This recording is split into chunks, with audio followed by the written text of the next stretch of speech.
अच्छा सलामत। Hi guys what's up, मैं करने वाली हूँ रेट तमाशा सीजन 4 के कंटेस्टेंट्स को, क्योंकि मुझे हर जगह अपनी 2 रुपए की राय देने में बहुत मजा आता है।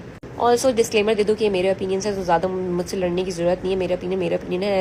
As a viewer I am allowed to have my own opinions. तो अगर आप किसी के भी अंधे फॉलोअर्स हैं या आपका ओपिनियन मेरे ओपिनियन से मैच नहीं करता तो प्लीज़ मुझे बख्श दें।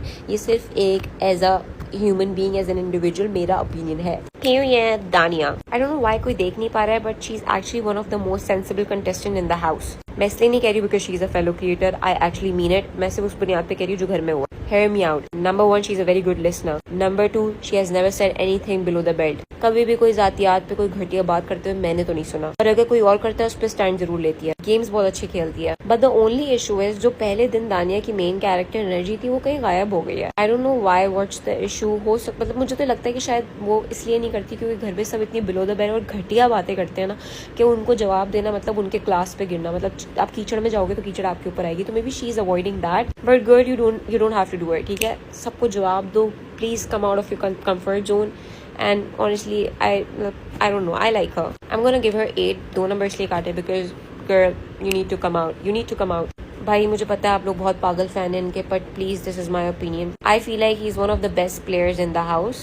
Okay, I believe that and I agree that. वो गेम्स बहुत अच्छे खेलता है. Every episode he's in there. वो कुछ ना कुछ बोल रहा है, कुछ ना कुछ कर रहा है, हमेशा दिख रहा होता है. He sings really well.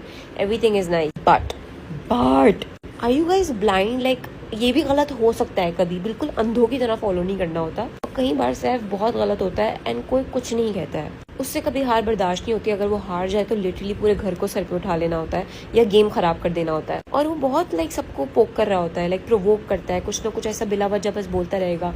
और पता नहीं क्यों, कभी कभी इसका नहीं भी बनता पर ये करेगा और सामने वाला फिर बहुत गुस्सा करने लगेगा and then he will become the hero. और I know, I get it कि ये दोस्त बहुत अच्छा है, आई लव इट, ठीक है, दोस्ती में ऐसा होना चाहिए। मगर कभी कभार वो अनोइंग हो जाता है बिकॉज अगर कवल की किसी से लड़ाई है, यासीन की किसी से लड़ाई है या रिदा की किसी से लड़ाई है, तो उनकी लड़ाई है, उनको उनका गेम खेले दो। हर लड़ाई में मत घुस जाया करो because that's very annoying.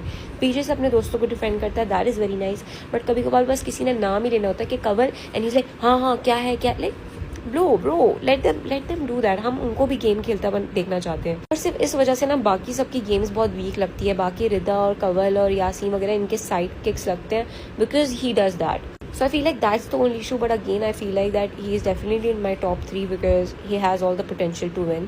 So I'm gonna give him 7.5. But please यार, मेरा opinion है यार, I like him. I know, unpopular opinion, but I like him. Hear me out. Number 1, he's very entertaining. Number 2, sometimes he's very funny. Number 3, he's always trying. मुझे पहले हफ्ते में ये बंदा बिल्कुल नहीं पसंद था, बट मुझे ये फनी इसलिए लगता है बिकॉज ये हर बात ऐसे करता है जैसे ये मास्टरमाइंड है and we know that he is not.